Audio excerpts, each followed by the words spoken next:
Welcome back to my channel study cafe. मैं श्वेता अग्रवाल आप सबका स्वागत करती हूँ हमारे चैनल में। इसका नाम है स्टडी कैफ़े।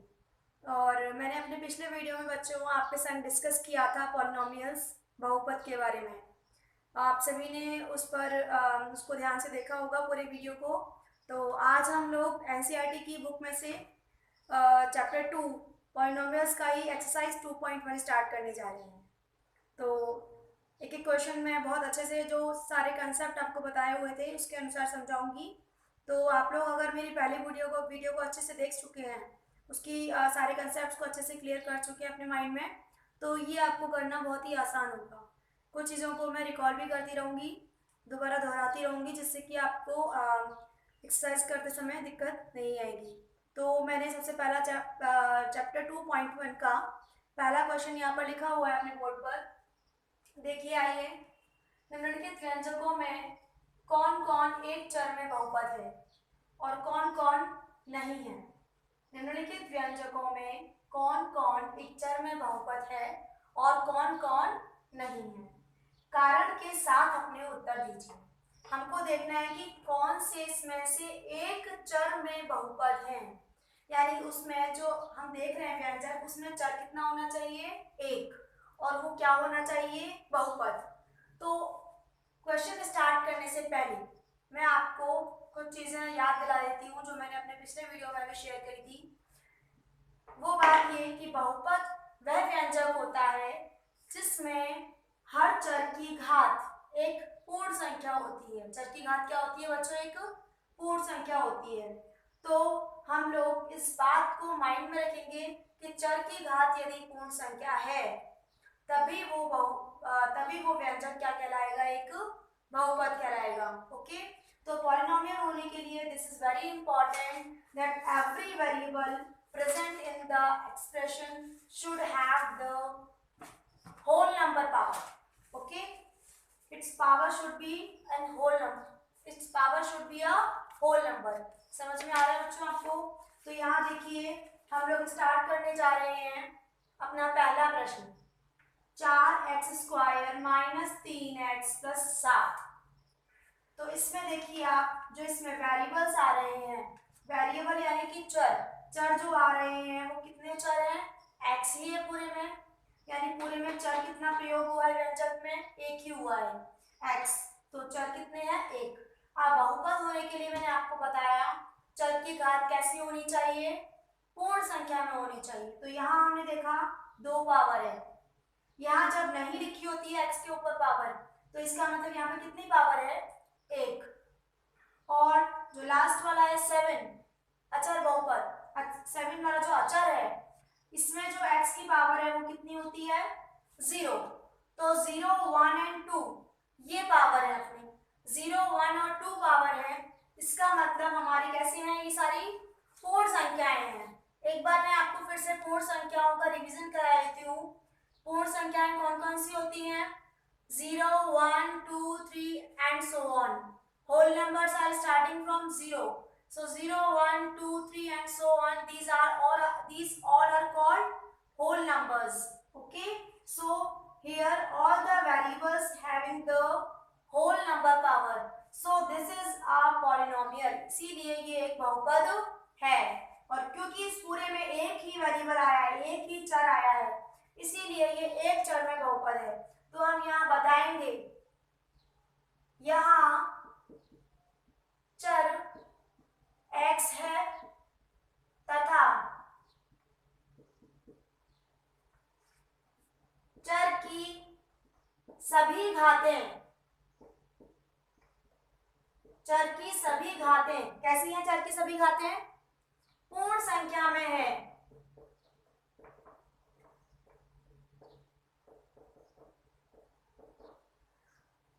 आते हैं, यह एक चरीय, यानी एक चरीय का मतलब हो गया एक चर वाला बहुपद है। This is a polynomial in one variable. Is that clear to you all? Now we come to the second question. अब हम लोग सेकंड की तरफ बढ़ रहे हैं। y² plus under root 2, y² plus under root 2 को इस पूरे में कितने चर हैं? सिंगल वेरिएबल आ रहा है इसमें ओनली y। कितना वेरिएबल आ रहा है इसमें? y। तो ये एक चर वाला है व्यंजक। अब हम इसमें देखते हैं कि ये बहुपद है या नहीं है। बहुपद होने के लिए हमने आपको बता दिया कि जो चरे हैं उनकी घातें क्या होनी चाहिए? पूर्ण संख्या में होनी चाहिए। तो यहाँ देखिए y की घात कैसी है? 2 है। 2 क्या होता है? एक पूर्ण संख्या होता है? यस होता है। तो इसका मतलब ये क्या है? एक चरीय बहुपद है, क्योंकि हमें सारे उत्तर कारण के साथ देने हैं। तो आपको जिस प्रकार से मैंने पहले प्रश्न में लिखा है उसी प्रकार से आपको सभी में लिखना पड़ेगा। तो आप यहाँ क्या लिखेंगे? यहाँ चर y है तथा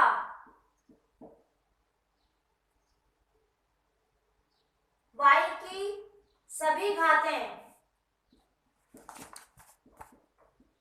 कैसी है? पूर्ण संख्या में है।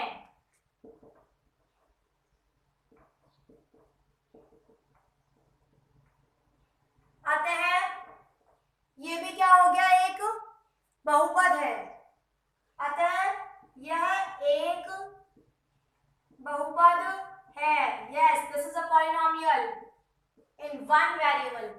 Okay, now the third question is 3 under root t plus t under root 2. Okay, अब हम तीसरा क्वेश्चन कर रहे हैं बच्चों।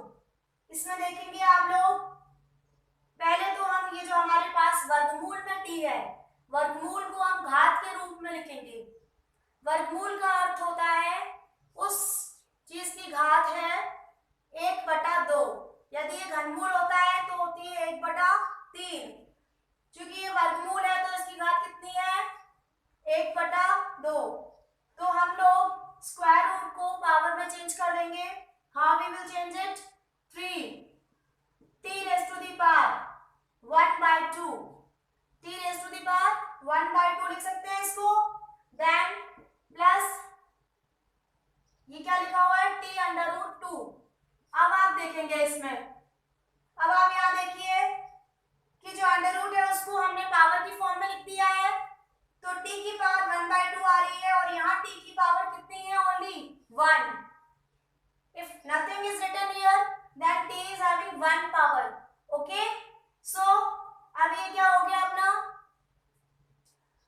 यहाँ देखिए, यहाँ क्योंकि हमारी सारी घातें एक पूर्ण संख्या में नहीं है, ये तो पूर्ण संख्या में है, 1 is whole number, but 1/2 is not a whole number। ये एक पूर्ण संख्या नहीं है। इसका मतलब हमारे पास जो दिया गया व्यंजक है वो एक बहुपद नहीं है। ठीक है, चाहे इसमें चर एक ही था, चर एक होगा, लेकिन ये बहुपद ही नहीं है। तो हम क्या कहेंगे? नहीं, दिया गया व्यंजक एक्सप्रेशन एक चरीय बहुपद नहीं है।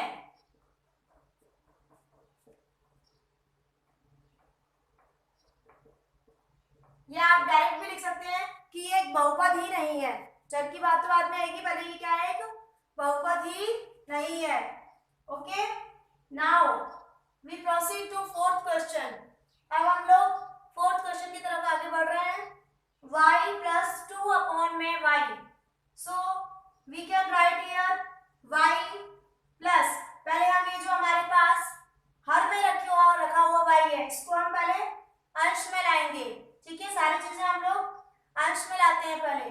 तो y plus 2, इस y को हमें क्या लिखना पड़ेगा? जब ये नीचे है तो ऊपर आके इसकी पावर कितनी हो जाएगी? -1। ओके, तो हमें सारी चीजें पहले किसमें चाहिए होती हैं?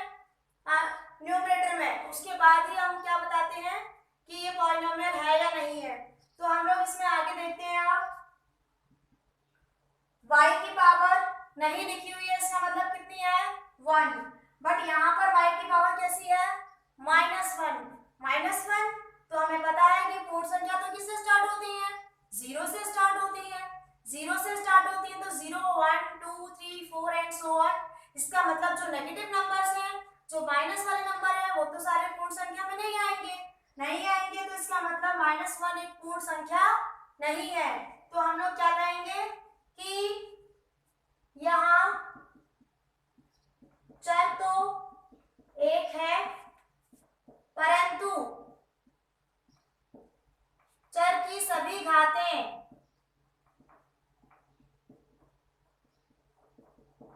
पूर्ण संख्या में नहीं है।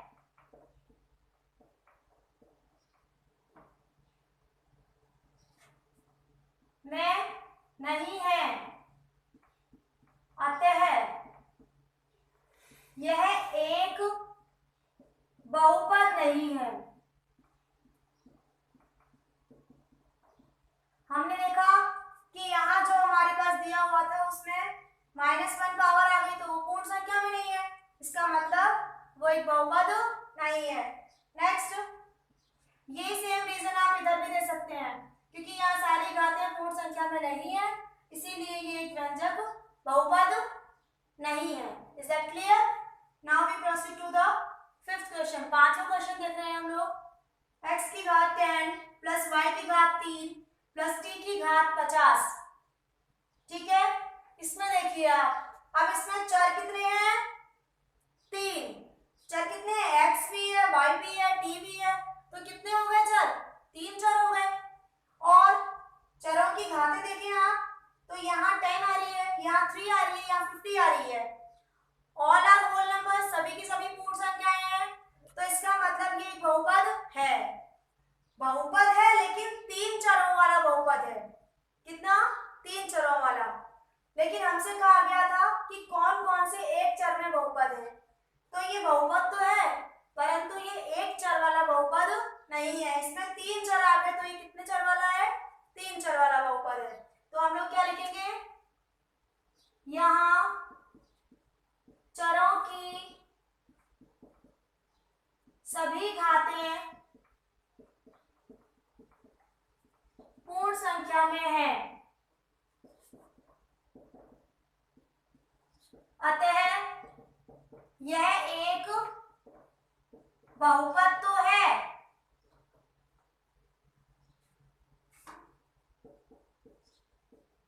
परंतु यहाँ यह 3 चरों वाला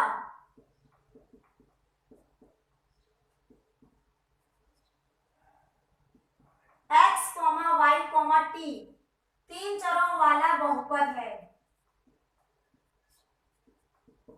मैं समझती हूँ आप लोगों को ये सारे क्वेश्चंस अच्छे से क्लियर हो चुके होंगे। अगर आपको मेरे बताए हुए क्वेश्चन समझ में आ रहे हैं तो प्लीज मेरे चैनल स्टडी कैफे को लाइक करिए, शेयर करिए अपने फ्रेंड्स के साथ और सब्सक्राइब भी करिए। Thank you so much. अब हम लोग बढ़ते हैं नेक्स्ट क्वेश्चन की तरफ। ठीक है दोस्तों, अब हम शुरू कर रहे हैं 2.1 एक्सरसाइज का क्वेश्चन नंबर 2।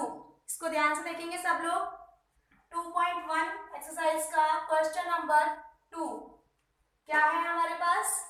निम्नलिखित में से प्रत्येक में एक्स स्क्वायर का गुणांक लिखिए। एक्स स्क्वायर का कोफिशिएंट लिखना है, यानी हमें क्या लिखना है? इन सब में से जो क्वेश्चंस दिए हैं उसमें एक्स स्क्वायर का गुणांक, गुणांक का मतलब हुआ गुणा होने वाला अंक। एक्स स्क्वायर के संग जो गुणा हो रहा है वो अंक, गुणांक मतलब गुणा होने वाला अंक। तो जो एक्स स्क्वायर के संग गुणा हो रहा है वो क्या कहलाएगा? एक्स स्क्वायर का गुणांक। तो इंग्लिश में बोलते हैं हम इसको कोफिशिएंट। क्या बोलते हैं? Coefficient. So coefficient of x square या फिर एक्स स्क्वायर का गुणांक। तो यहाँ देखिए, यहाँ 3 टर्म है, बीच वाली टर्म जो है इसमें एक्स स्क्वायर आ रहा है, बीच वाली टर्म में क्या आ रहा है? एक्स स्क्वायर आ रहा है। तो एक्स स्क्वायर के संग गुणा क्या हो रहा है यहाँ पर? आप जानते हैं जब एक्स स्क्वायर के संग कुछ भी नहीं लिखा हुआ है, इसका मतलब क्या लिखा हुआ है? आगे 1 लिखा हुआ है। एक्स स्क्वायर के आगे अगर कुछ नहीं लिखा है तो क्या लिखा है? 1 लिखा है। तो इसका मतलब एक्स स्क्वायर का गुणांक क्या हो गया? 1। यदि ये होता यहाँ पर 2 plus 3x square, 3x square होता, यानी एक्स स्क्वायर का गुणा होने वाला अंक क्या हो गया? 3 हो गया। यदि यहाँ होता 2 माइनस 3x स्क्वायर, तो -3x² होता तो हम चिन्ह के साथ उठाते हैं, -3 हो जाता है x² का गुणांक। अब यहाँ पर हमारे पास प्लस लिखा हुआ है और उसके आगे कोई अंक नहीं है, इसका मतलब क्या है 1, यानी x² का गुणांक हुआ +1 या 1। ठीक है, तो हम क्या लिखेंगे यहाँ पर कि इस दिए गए प्रश्न में x² का जो गुणांक है वो क्या है हमारे पास 1। क्या है 1, प्लस को लिखने की जरूरत नहीं होती बच्चों, इसीलिए x² का गुणांक क्या हो गया है 1। अब सेकंड लेते हैं, सेकंड वाले में देखिए इसमें बताना है x² का गुणांक। समझ में आ गया होगा आप लोगों के कि यहाँ माइनस में दिया जाएगा साइन और इसकी संख्या लिखा हुआ है कुछ नहीं है तो 1।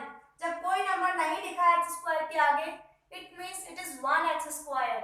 ओके, सो x² का गुणांक इसमें भी अपन लोग लिख लेते हैं। x² का गुणांक यहाँ पर है कितना -1, कितना है -1। ओके, अभी इसी में मुझसे पूछ लिया जाता कि x³ का गुणांक बताइए, x³ या x की घात 3 का गुणांक बताइए, तो कितना होता +1। ओके, तो इस तरह से आपसे किसी का भी गुणांक पूछा जाएगा तो आप बता सकते हैं। अब यहाँ देखिए ये जो जिसमें x नहीं आ रहा होता है वो अचर पद कहलाता है। क्या कहलाता है वो कांस्टेंट टर्म। क्या कहलाता है अचर पद या कांस्टेंट टर्म। ओके, तो यदि आपसे अचर पद पूछ लिया जाए तो अचर पद 2 हो गया, 2 हो गया, इसमें अचर पद है ही नहीं, इसमें -1 हो गया। ठीक है, लेकिन अभी हमारा क्वेश्चन जो है वो क्या है x² का गुणांक बताइए। तो x² के संग यहाँ क्या गुणा हो रहा है +1, 1, यहाँ क्या गुणा हो रहा है -1, यहाँ x² के संग क्या गुणा हो रहा है π/2। तो हम क्या लिखेंगे x² का गुणांक कितना हुआ यहाँ पर π/2। x² के संग क्या गुणा हो रहा है वही गुणांक है, कितना हो रहा है π/2, तो x² का गुणांक कितना आया π/2। नेक्स्ट फोर्थ क्वेश्चन देखिए, √2x - 1, √2x - 1। तो यहाँ हमसे पूछा गया है x² का गुणांक। तो हम लोग देखें कि कोफिशिएंट ऑफ x² हमें देखना है, but there is no term containing x²। यहाँ पर कोई भी x² वाला पद नहीं है, x² वाला टर्म ही नहीं है यहाँ पर। तो इसका मतलब x² का कोफिशिएंट जो है गुणांक जो है वो कितना है 0। ठीक है, क्योंकि हमारे पास x² वाला पद ही इसमें नहीं आया, इसका मतलब x² का गुणांक should be 0। Coefficient of x² should be 0 here. Okay, now we come to the third question. मुझे लगता है आप लोगों को ये अच्छे से समझ में आ गया होगा। आप ऐसे ही और क्वेश्चंस बना करके और व्यंजक बना लीजिए और उसमें x² के गुणांक ढूंढिए, अभ्यास कीजिए। अब हम पहुंचते हैं क्वेश्चन नंबर 3 की तरफ। थर्ड क्वेश्चन देखिए आप लोग, मैंने ब्लैक बोर्ड पर नोट कर रखा है। 35 घात के द्विपद का और 100 घात के एकपदी का एक एक उदाहरण दीजिए। तो यहाँ क्वेश्चन देखिए 35 घात के द्विपद, 35 घात के द्विपद, द्विपद मतलब बाइनोमियल, 100 घात के एकपदी, एकपदी मतलब मोनोमियल। तो आपको 35 घात का तो बनाना है, एक द्विपद का उदाहरण देना है और 100 घात के एकपदी का उदाहरण देना है। तो सबसे पहले हम लोग क्या कर रहे हैं 35 घात के द्विपद का उदाहरण। तो हम यहाँ लिखेंगे कि 35 घात के द्विपद का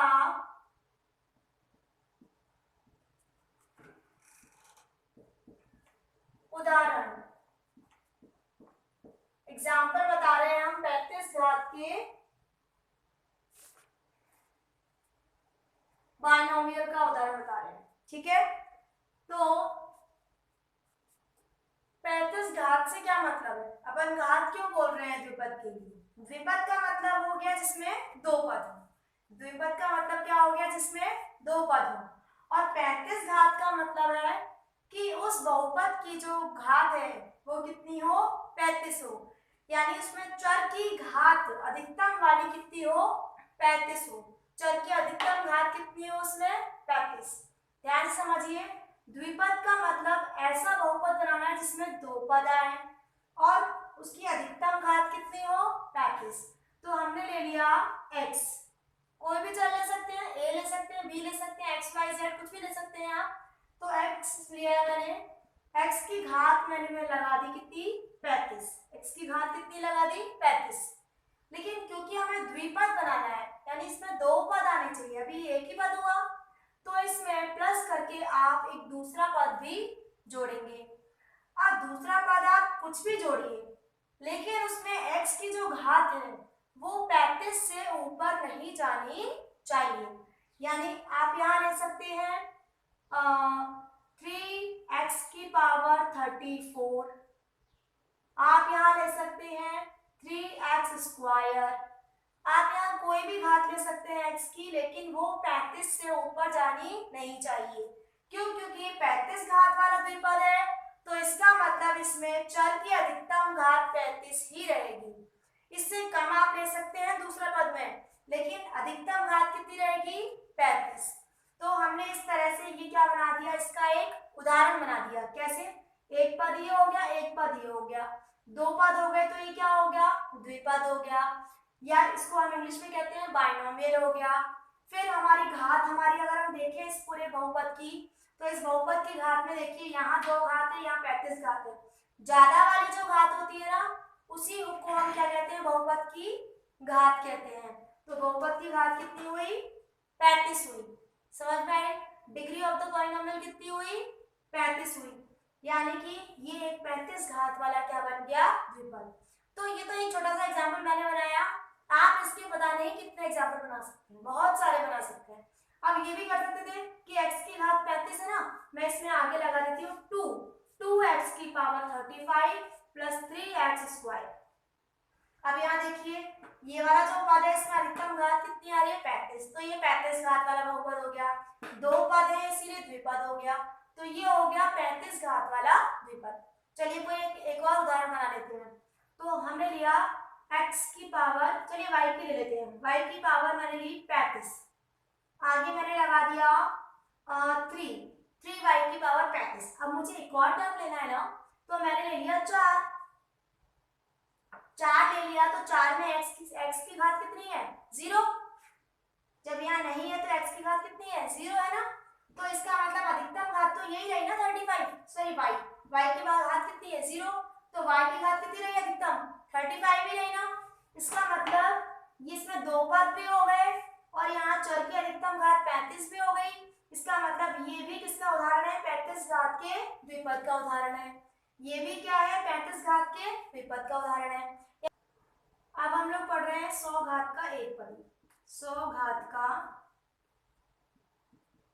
एक पदी का उदाहरण। एक पदी मतलब इसमें एक ही पद हो, तो ये भी बहुत सिंपल है आपके लिए। x की घात 100, y भी ले सकते हैं आप, कुछ भी ले सकते हैं, तो x की घात कितनी हो गई 100, 100 घात के एक पदी का उदाहरण हो गया x की घात 100। अगर आप चाहें तो कोफिशिएंट लगा सकते हैं, गुणांक लगा सकते हैं, कुछ भी, लेकिन इसमें पद एक ही रहेगा। तो ये हो गया 100 घात का एक पदी, इसका उदाहरण। ठीक है, अब हम करते हैं अगले क्वेश्चन की ओर, क्वेश्चन नंबर 4। क्वेश्चन नंबर 4 मैंने लिख लिखा है बोर्ड पर, देखिए निम्नलिखित बहुपदों में से प्रत्येक बहुपद की घात लिखिए। क्वेश्चन क्या है, निम्नलिखित जो बहुपद लिखे हुए हैं सारे, इनमें प्रत्येक बहुपद की घात बतानी है हमको। तो बहुपद की घात वही होती है जो चर की अधिकतम घात होती है। चर की अधिकतम घात को हम क्या कहते हैं बहुपद की घात। तो the maximum power of variable is called the degree of the polynomial. तो यहाँ देखिए आप, सबसे ज्यादा पावर कितनी आ रही है 3, यहाँ 3 है, यहाँ 2 है, यहाँ 1 है, तो मैक्सिमम वाली पावर कितनी हुई 3। तो हम क्या कहेंगे कि बहुपद की घात कितनी है, बहुपद की घात कितनी होगी बोलिए 3।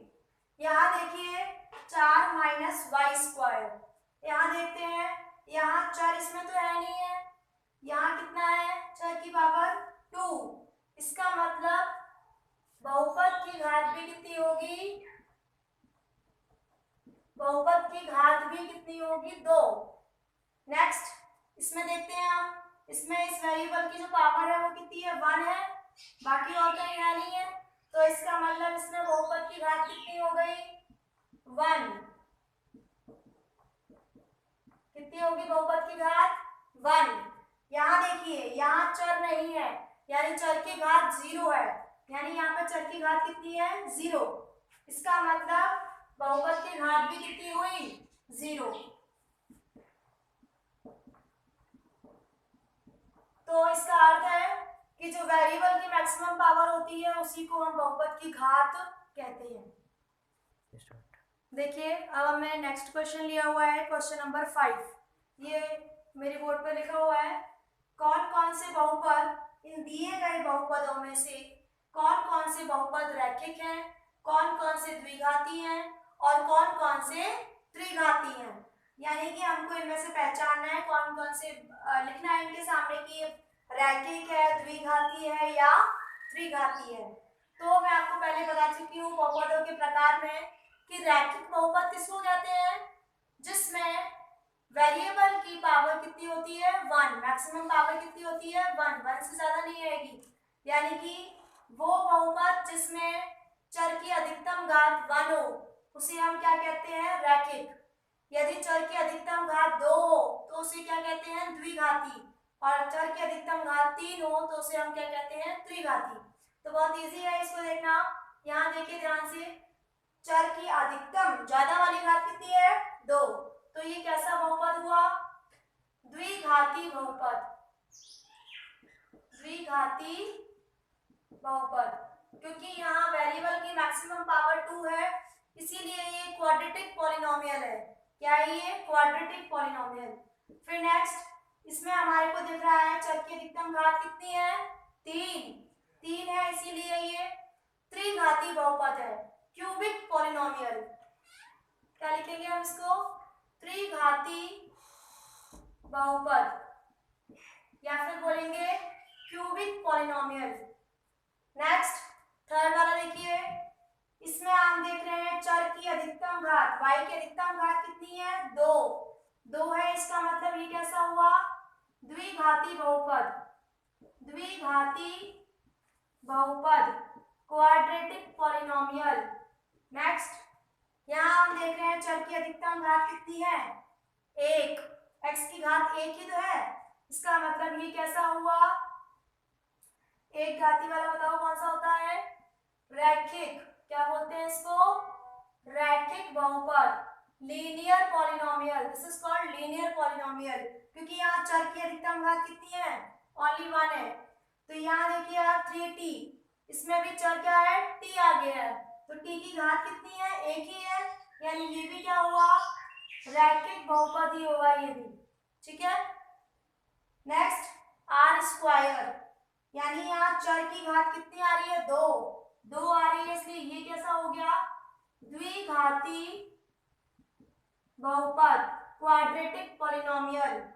नेक्स्ट यहाँ देखिए 7x3, यहाँ x की अधिकतम घात कितनी आ रही है, 3 आ रही है, यानी ये है क्यूबिक पॉलिनोमियल, यानी त्रिघाती बहुपद। इस तरह से हमने एक्सरसाइज 2.1 के सारे क्वेश्चंस कंप्लीट किए। एक्सरसाइज 2.1 हमारी कंप्लीट है। अगर आप लोगों को सारे क्वेश्चन इस तरह समझ में आ गए हैं तो प्लीज़ मेरे स्टडी कैफे चैनल को लाइक कीजिए, शेयर कीजिए अपने फ्रेंड्स के साथ। आपके सब साथ पढ़ने वाले जो भी फ्रेंड्स हैं, मैं चाहती हूँ ज़्यादा से ज़्यादा लोगों को इसका बेनिफिट मिले और उनको आप ये चीज़ शेयर करें और मेरे चैनल को भी सब्सक्राइब करिए। Thank you so much.